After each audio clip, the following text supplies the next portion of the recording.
Hi there, everyone. Thanks for attending today. This is the Supervisors Success Formula, Motivating Teams and Recognition Reward webinar. I'll first of all run over some housekeeping with you, and then I'll pass you over to our speaker, Julie Begbie, who is a specialist consultant, and today she'll take part. She's also taken part in a number of other webinars that are running until the end of March. So if you just move on to the next slide, Julie. So just to let you know that we're recording the webinar to put on our website. You'll be able to access it in the future if you need to. We've got a few people signed up today. So to avoid any accidental interruptions, the attendee cameras and microphones have been switched off. We would like to encourage you to use the Q&A function to ask any questions you have. This is obviously different to the chat function. So just look at the top of your screen and you'll be able to see the Q&A button with the speech bubbles with a question mark. We've also dedicated some time at the end of the presentation to answer your questions, and any resources available are going to be shared with you. If you can, contribute to the feedback survey to help support us with the development of our webinars, that would be very much appreciated. So I'll now introduce to you Julie Begbie, who'll be delivering the session today. Julie is a business psychologist with 25 years experience and is the founder of Happy Workplace, a company that's at the forefront of promoting satisfaction in the workplace. Julie's approach is quite unique, where she combines practical wisdom with a forward-thinking mindset. Julie's goal for today's session is not just to share insights, but to empower everyone on the session here with actionable steps that you can implement in your own workplaces. So I'll now pass over to Julie. Thanks, Julie.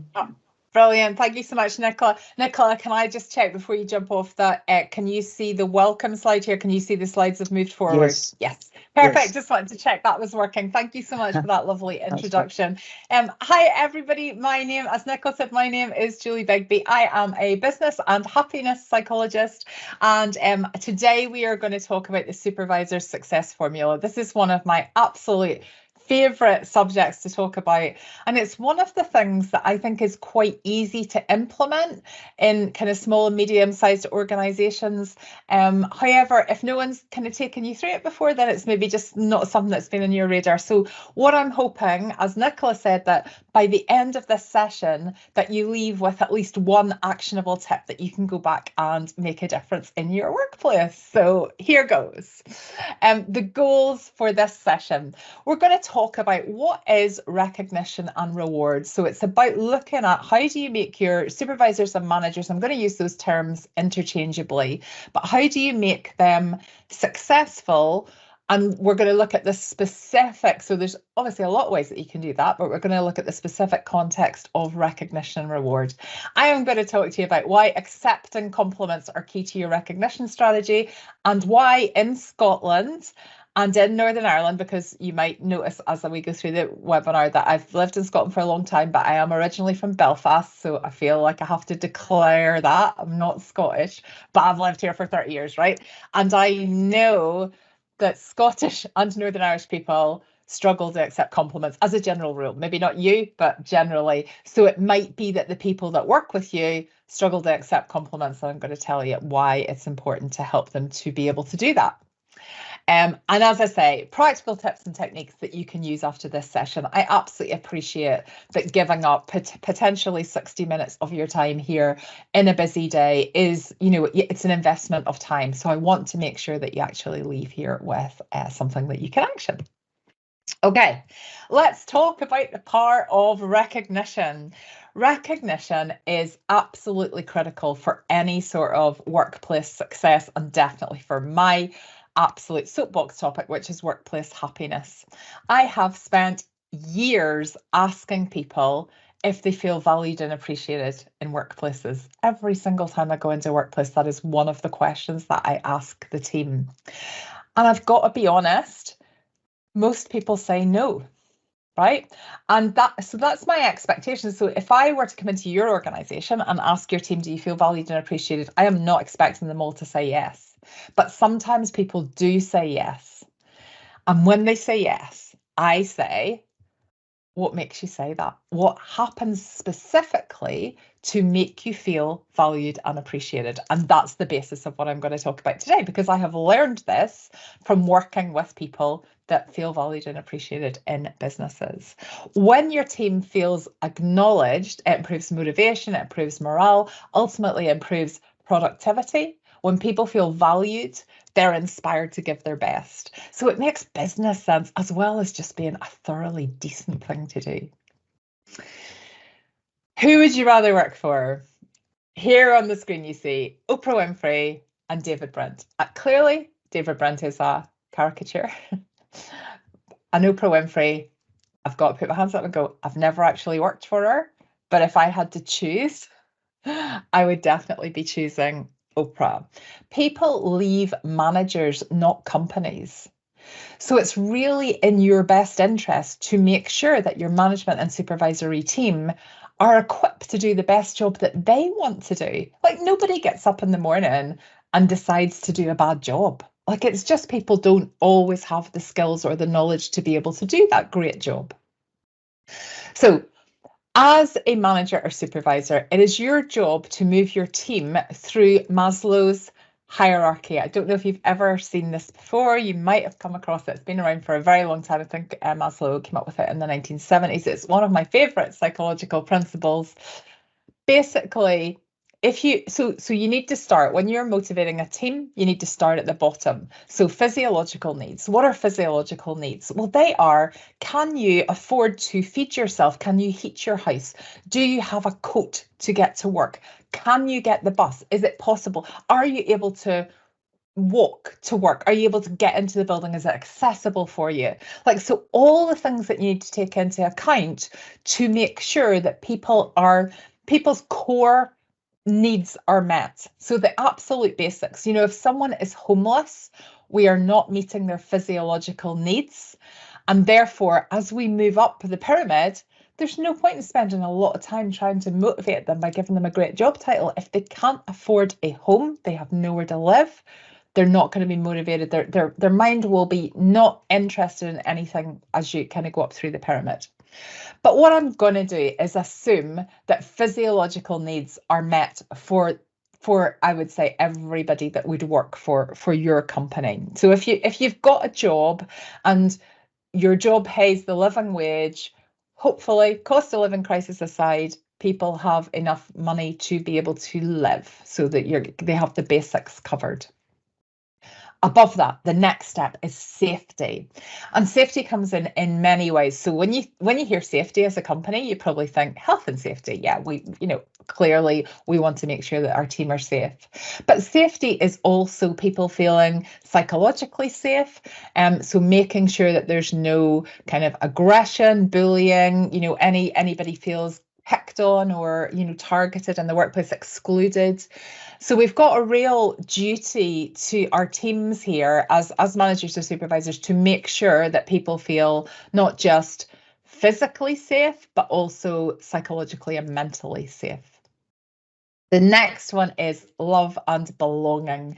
Quite a kind of fluffy title for Maslow, I think, but love and belonging is this human desire to really fit in, to be part of something, to be part of a team, to be part of something that's bigger than them. We were born, so as cavemen, we were born to live in tribes and herds and groups, because if you were that soloist, that person that was just like, no, I don't need to go with the gang, I'll just be walking about in the wilderness on my own, you're probably going to die. So we've still got this within us. Evolution hasn't taken away this need for us to be part of something bigger. And if you pull that into the workplace, then it's about how do you make people really feel like part of the team, part of the company, like part of understanding where your drivers are as a business and their role in it. So they feel like when you get to the end of the financial year, they're like, yeah, I played a part in that. I'm so excited to have been part of that.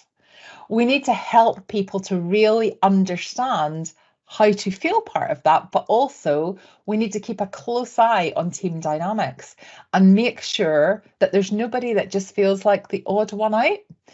My cousin works she's a social worker. She works in England, and she had to do a number of different placements to qualify as a fully fledged social worker, whatever the term would be. And one of the placements that she went to, she said she couldn't quite believe it. Like all the other ones she really loved, but this particular one, she said the team were it was a small team. To her, it felt very cliquey. She would walk into a room and people would stop talking, and there's maybe two sides to the story, I don't know, but from her point of view, she used to eat her lunch in the car, and she had to do that for 6 months as part of her qualification, but it made me feel really sad. And I think if there's anybody in your workplace that feels like that, now whether it's genuine or a story in their head or whatever, but if they feel like that, they're not staying. You're not retaining that person that goes to eat their lunch in the car because they feel that nobody wants to talk to them. So it's your job as a manager, supervisor, to make sure that people feel that love and belonging, and you can facilitate that by organising social events. My very best manager I ever had, my most inspiring, I've had some great managers, I've had some not so great managers, but I have had a few great managers. But my very favourite one, before I started in the job, so I was going to start in this new job on Monday, she invited me on the Friday to meet the team for lunch. And that sounds like a very simple thing to do. That job I started in 2001, and I am still telling you the tale of that now. So that was more than 20 years ago, and that was so incredibly memorable for me, because when I walked in on the Monday to start my new job, to a new building, to a completely new environment, I already knew who my team were. They knew who I was. They greeted me. It was lovely. And she went on to organise a number of different social events. And she was the best manager I've ever had at creating that feeling of team. And because of that, when I look back, that was the best company I ever worked for. And it's back to what I said a minute ago. People leave or stay for managers, not companies. She's fabulous. She's retired now. Sorry, you can't have her. The next one, as we move up Maslow's hierarchy of needs, is esteem. That's your kind of self-esteem, your self-worth. It's feeling like you're contributing, you're valuable, you're valued. And this is where valuing your team and appreciation comes in, that we're going to talk about a little bit more. Esteem is also giving people the job title that they feel that's appropriate for their work. I remember when I was a training, so I think it was a training, I was a regional training consultant. That's it. I was a regional training consultant. I used to be one of the team for a bank that delivered training to Scotland and Northern Ireland. And the bank that we were in merged with another bank, and their training consultants had a different job title. So our job titles were changed from regional training consultant to training officer. There's nothing wrong with that, but we were outraged. Like, we'd gone from, the job didn't change, the salary didn't change, nothing changed. But it was the kind of esteem thing, like a consultant seemed like more than an officer. So just be careful when you're making changes, or, for those people that are ambitious within your organization, look at, could they help you to craft a job title that they would feel really proud of, and would it fit with your organization? Don't underestimate how important those things can be to some people, not to everybody. And the top one is self-actualization. So self-actualization, so this is only, so all of these, like as I'm talking, are only applicable if the ones below are in place. So my cousin who ate her lunch in the car, if you changed her job title, she's not going to care because she doesn't feel like part of the team. Yeah. Self-actualization, the top one, is about creating a company where people would want to come and work, even if they won the lottery, to take that example. So they're not doing it for the money. They're not doing it for any kind of, feeling that they should or they have to, but they love it. They want to. Now, to create a company that is based on self-actualization is difficult, right? There's not many companies. Are there any? There probably are some, but there's not many companies that would have predominantly a self-actualized workforce. Interestingly, the one job that I have come across in my kind of extensive experience of working with different companies is museum curators. So I've done quite a bit of work with the National Museum of Scotland, and so obviously there's lots of different jobs within the National Museum of Scotland, but it's predominantly divided into kind of front of house and back of house, as you would imagine. So front of house these are the people that sell the tickets, these are the people that talk to the customers or visitors. And then back of house are the people that are, responsible for all the artifacts. Front of house people, they were like on Maslow's pyramid, they were where anybody would be, probably somewhere around the middle. Curators on the whole, of course not all, but we're at the self-actualization point. They were saying to me, even if they didn't pay me for this, I would do this. Like, they would talk so incredibly passionately about taking a small artifact to a museum in New York and being responsible for that through security, and then making sure that it got there, and then making sure it was displayed correctly, and then hanging around that museum because they were so proud of the artifact they were. I mean, it was just lovely. Like, it was incredible. And in all the companies I've worked for, that's the only one where, like, obviously you get some people in companies, but that's the only one where it was the majority of people. So that's interesting if you're thinking of a career change, museum curator, if that floats your boat. Safety can work on a whole load of levels. So I talked about safety there as the second level of Maslow. My first proper job after I graduated, after I got my master's, was as a duty manager of a cinema. And it was an old kind of Art Deco cinema in Edinburgh. And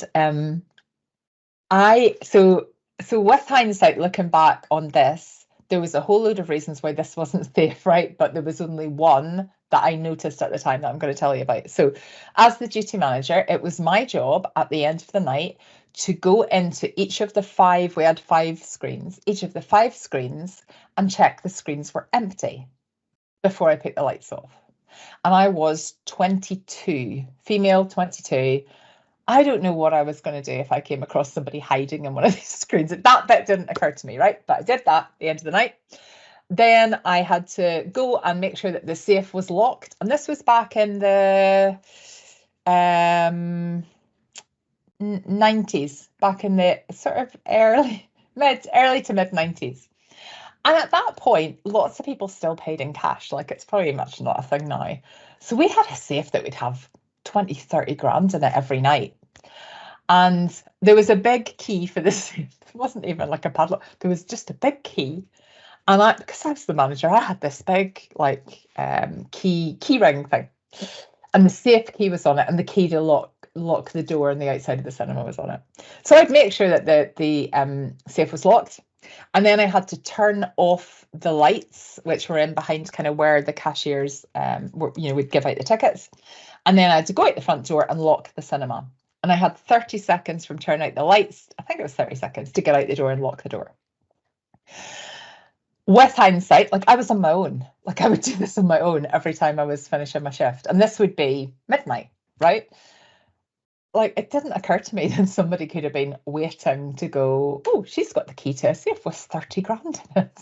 That bit didn't occur to me. The bit that felt unsafe for me, when I turned out the lights and I went out, so I had that 30 seconds, I used to hear this noise the second I turned out the lights. And the noise was, because this was an old tenement building, and a very old, beautiful building in Edinburgh, we had a big cockroach problem because lots of popcorn on the floor, right? And cockroaches don't like the light.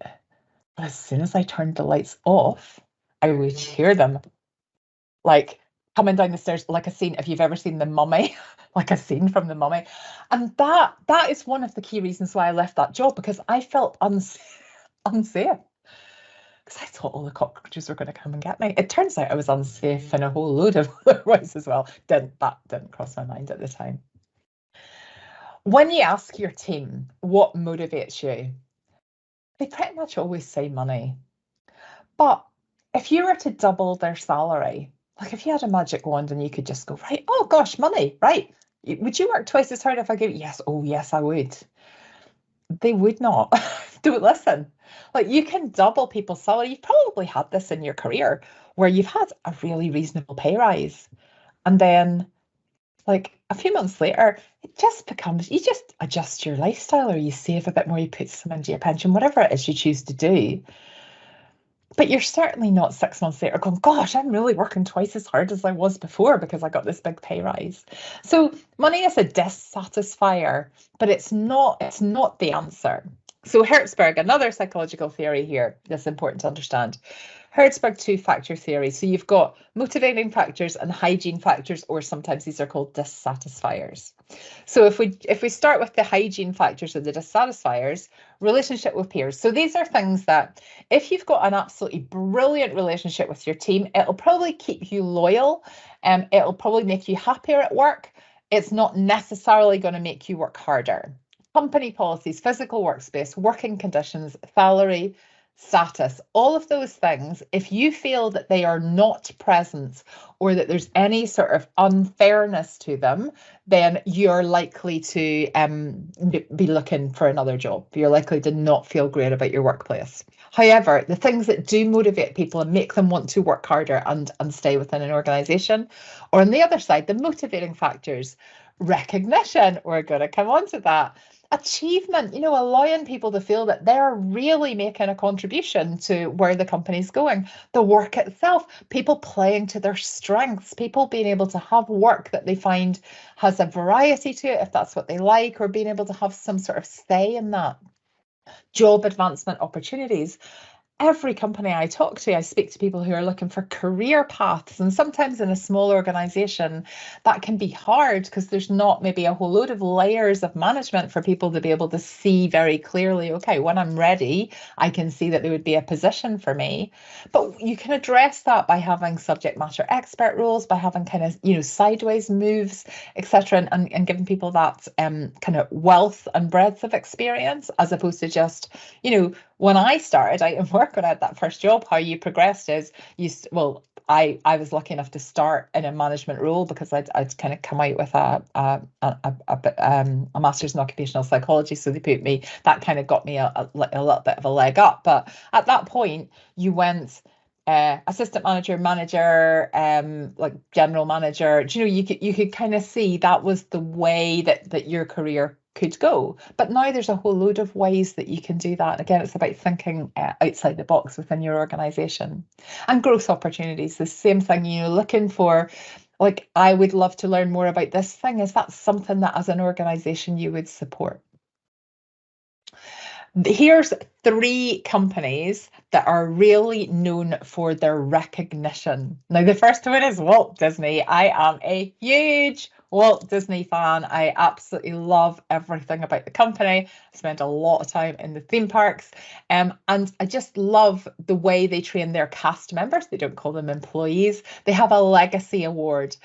Less than 1% of Disney workers receive the legacy award, but it's something that people will strive all their career for.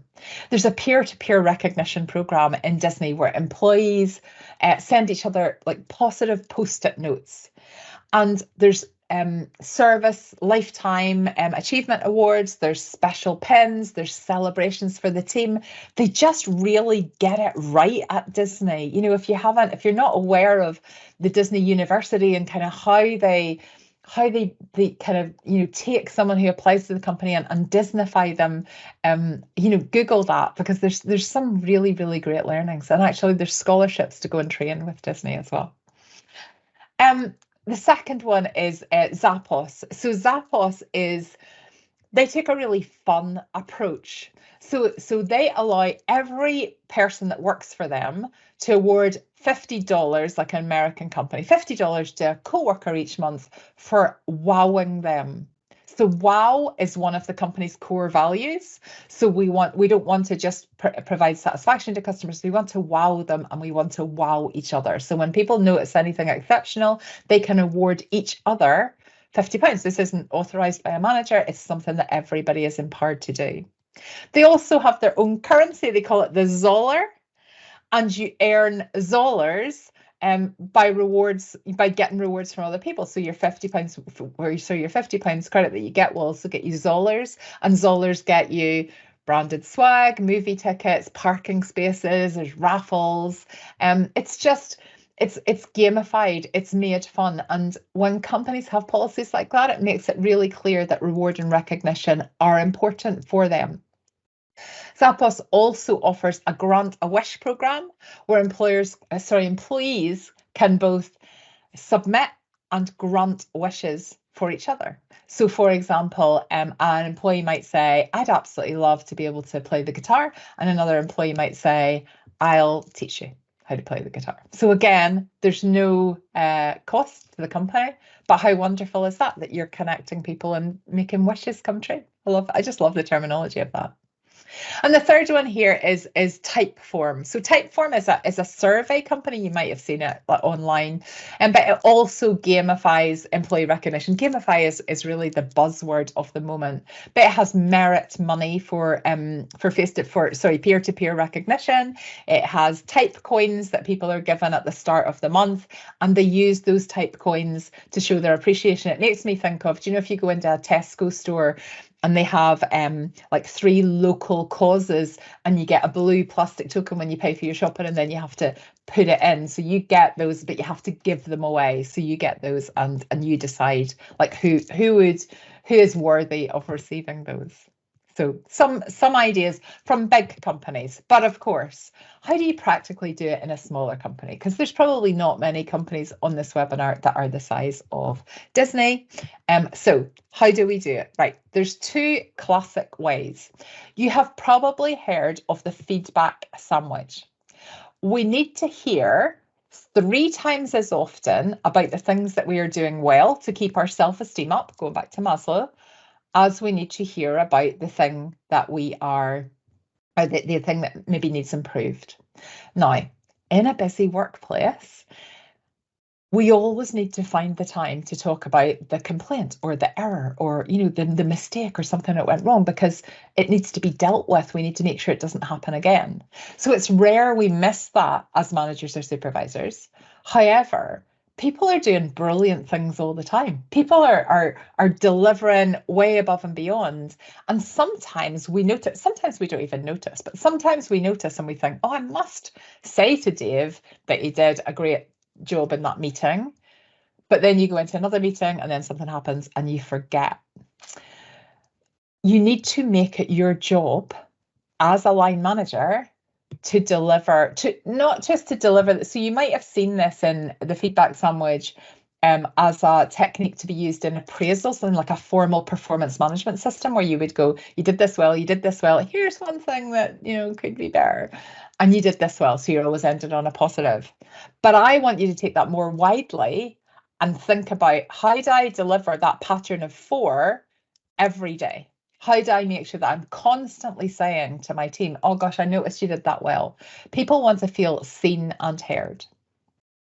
The second one, for feedback to be useful, it has to be so specific, actionable, and well-timed. I was working with a company last year, and everybody there was happy. And when I asked them why they felt valued and appreciated, they said, because the owner of the business stands at the door every night, and before we leave, he says to us, you did a great job today, thank you, which people loved. And you might think, okay, he does that every night. Like by week 3, you might get bored with that. They didn't. They loved it. They absolutely loved it because they so appreciated that someone saw them.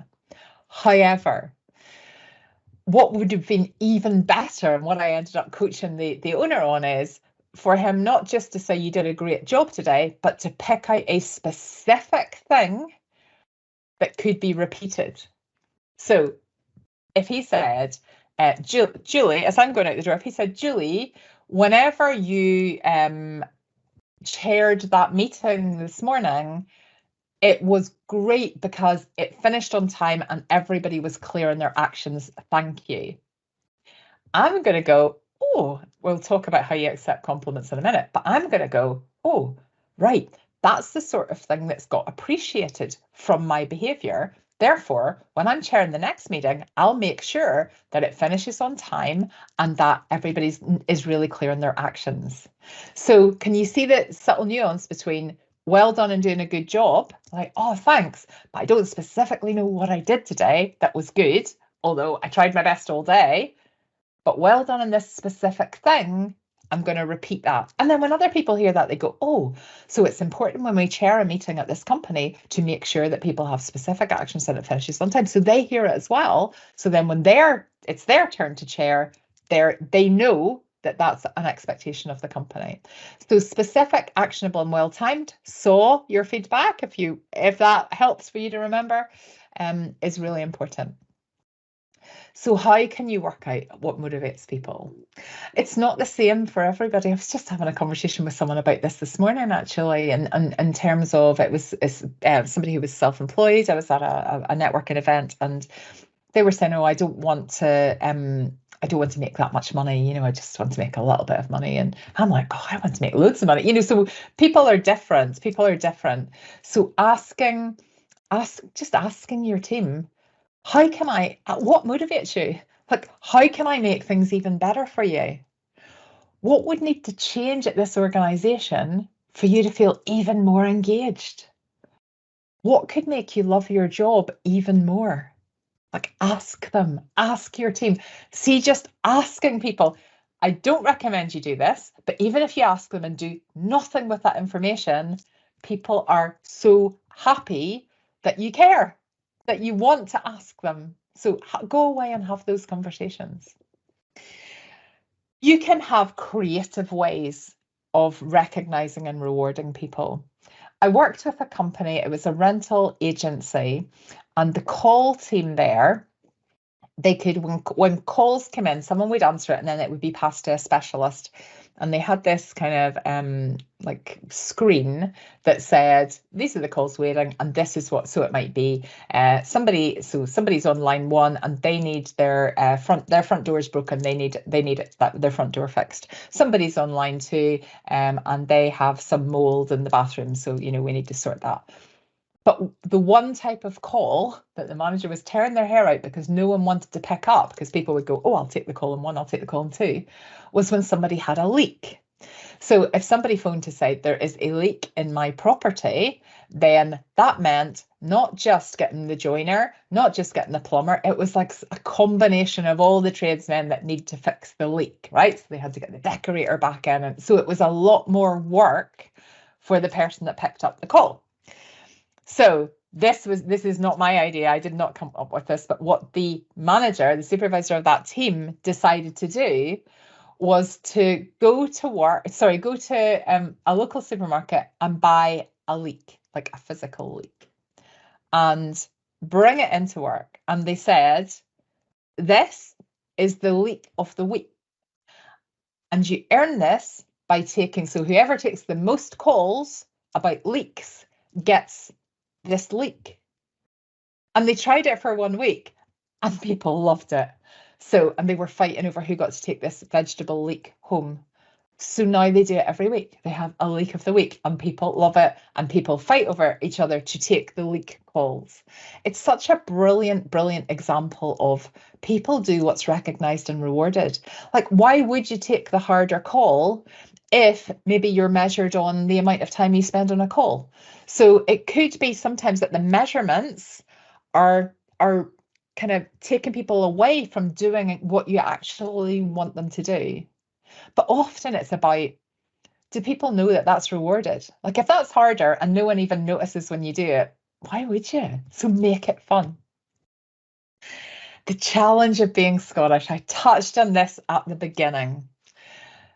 In Scotland and Northern Ireland, but I'll stop saying that brackets bit. In Scotland, when you ask someone how they are, our standard response is, I'm not bad. I'm not bad.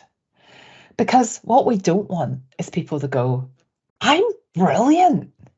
Like, we find that annoying. So generally. So we're in this kind of negative language pattern, right? We're so worried about being boastful and arrogant that we keep ourselves small. we're like, oh yeah.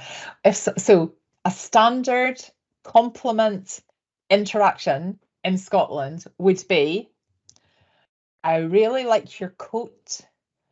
Oh, I just got it in Primark in the sale. That's your standard response. Not everybody. If it's not you, you've seen it or someone said it to you.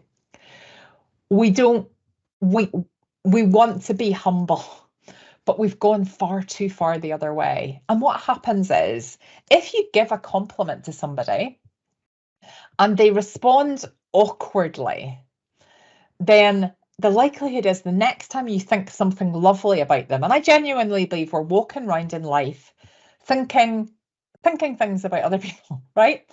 And the rule from Bambi, the thumper quote from Bambi, to go back to Disney, is if you've got something nice to say, say it. And if you've not gotten something nice to say nothing at all. That is a rule for life. I think if everybody abided by that rule, we'd be happier. And in workplaces, it's really important. So if you think something nice about somebody, say it out loud. That's how you give authentic positive feedback and authentic compliments. Because when I introduce this, people will often say to me, oh, that's fine, Julie, but I can't think of 3 nice things to say about them. And I don't want to just make up things. So it's just, so I don't do it. Like, no, you do. Like, you're constantly, when you watch someone, you can see something brilliant about them. Everybody's got strengths. Everybody's trying. Everybody's great at some particular thing. As a leader, you have to be able to take compliments. Because if somebody says to you, I thought you were amazing in that meeting, I thought it was very challenging, and you put your point across absolutely brilliantly. I really appreciate you kind of pushing us forward as a team there and taking our stance. If someone says that to you, and you have a Scottish response of, oh, I fumbled over my words, and honestly, I was going to say something else, but I completely forgot, like I totally blanked on it. Like, if you have some sort of response like that, it makes the person that gave the compliment feel uncomfortable. They're like, oh no, I've made that person feel uncomfortable. So the next time I notice them doing something brilliantly, I'm less likely to tell them. So then what happens is you aren't walking around in a sea of compliments. And it's not that you're not brilliant. It's because you're not accepting the positive feedback in a way that motivates people to continue to give it when they genuinely think it. It is your job as a supervisor, manager, leader to accept compliments. I want you to consider, if someone said to you, I really like your coat, what would your reply be? And you don't need to tell us on here, just think in your head. What would your reply be? Because that'll give you a good indication of how well you accept compliments. Now, some people say to me, I accept compliments brilliantly. If someone said that to me, I would say, thank you. And thank you is great and a far better response than, oh no, this old thing, I got it in the sale. However, a better response again, so you've got your standard Scottish response, we've got thank you with silence, which is powerful. And you might need to jump into that interim before you go to the top one. But I really want you to come up with a something that really shows how much you appreciate someone giving you that compliment. Compliments, so I'm using compliments and positive feedback interchangeably here, but compliments are where you get your self-esteem. They're where you get your confidence. So you want to really encourage them. When somebody gives you a compliment, they're being vulnerable because the likelihood is, they know the likelihood is that you're going to go, oh, this, yeah, oh no, I did that. And it's just we're all going to feel a bit like down about it. So when someone gives me a compliment, I say, thank you so much for saying that. That's totally made my day, or some version of that. Now, I appreciate you might go, well, that's a bit cheesy, Julie. I'm not saying that. But I want you to come up with your version of that. Like, thank the person for telling you. If someone stops you in the street and says, you know, I don't know, that what you just did there was amazing, or you look amazing, or your hair's amazing, whatever it is, like I'm talking physical compliments here just because they're the easiest ones to use as scenarios. But obviously in the workplace, we're talking more behavioral. But if somebody gives you that compliment, I want you to say, oh, thank you. Like, because sometimes you really want to say, You've no idea how much that meant to me. I've been having a bit of a rubbish day, actually. But you saying that has really balanced things out. I'm so grateful. Like your version of that, your version of that. So I want you to think about, what is your words? It's your job to model this to your team. Your team are unlikely to do this. They're likely to have the Scottish response when you give them reward and recognition, but you can show them how to behave in a different way. And when you show them how to behave in a different way and they learn their words, so take this little piece of the webinar back and talk to your team about it. And when they come up with their version of the words, then you feel great when you give them the positive feedback. They feel great. And then when you do need to give the constructive feedback, their self-esteem is intact. They already trust you, they appreciate you, they value you. So when you go to them and you say, look, something's happened here, you know, we probably need to make sure this doesn't happen again, they're much more open to having that conversation. Most people tell me that when their manager says to them, can you pop into my office for a minute, or you know, can we set up a quick meeting, they feel sick.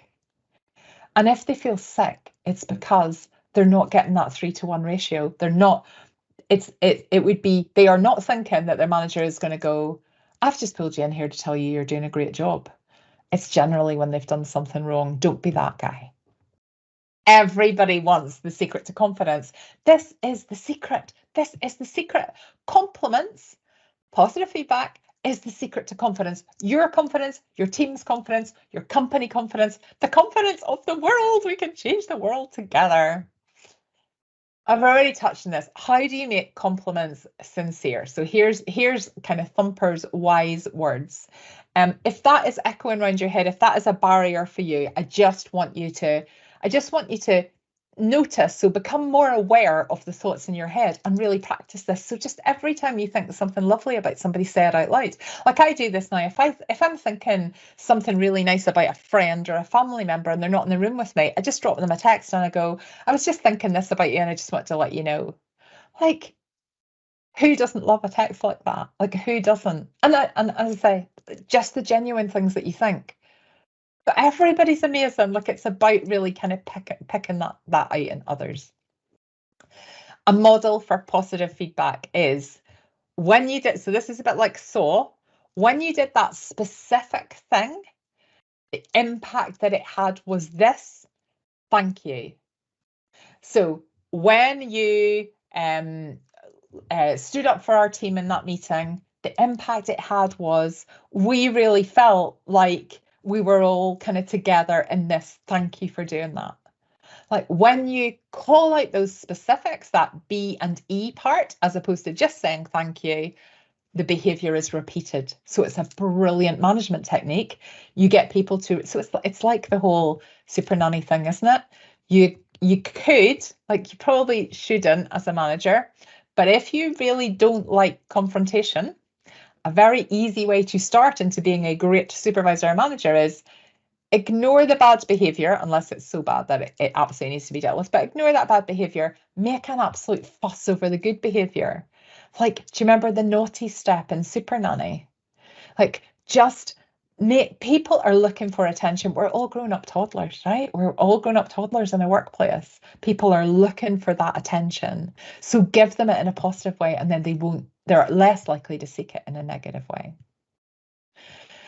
I genuinely feel that if everybody said the nice things that they think about others out loud, just to everybody, if you almost removed your filter for that, keep your filter for anything negative that you think about other people, because that's just your opinion, right? But the positive things that you notice make people around you feel seen and heard. I genuinely think we'd up the happiness of the world together. I honestly do. And I'm so passionate about this topic, and I really hope we're at the end now. I'm just about to come to questions, but I really hope that something I've said today has resonated with you, and that you can take something and action it. And my advice to you would be, just learn how to accept a compliment and make sure that you're seeing your team and you're telling them when they're doing things well, and just like take this as a line in the sand and notice the difference. Like if you've got any sort of employee surveys or whatever where you could measure before and after, I promise you, this makes the world of difference in all companies. Thank you for listening. Thank you, Nicola. Thanks very much, Julie. That was really interesting, really positive and motivating for everyone. And I totally get the, struggling to take compliments. I think we're all a bit like that. It's definitely a Scottish thing, isn't it? It definitely is. We've got a few questions that have come in. I'll just go to them now. First question, one of the first questions that come in was, do you think there are people who don't like to be recognised for their work? So that's a really interesting one. There's definitely people that tell you they don't like to be recognised for their work. I honestly don't believe them. I just genuinely think no one has ever left a job because of being over recognised, or no one has ever gone to bed at night and gone, I'm raging that my friend took the time to tell me what they really liked about me and what they really appreciated about me. Like, it's just not a thing. I think it's back to that humbleness. People, when I have these conversations, people definitely have said to me in the past, oh, I don't need anybody. I know when I'm doing a good job. I'm self-motivated. I don't need anyone to, any kind of external like validation for that. I think they just haven't had it. And I think it would be very unusual to have a manager who's really into valuing and appreciating their team, and for their team to say, oh, stop doing that. Like, and if they did, they wouldn't mean it. So the answer is, there's definitely people that say, I don't think anyone actually means it, Nicola.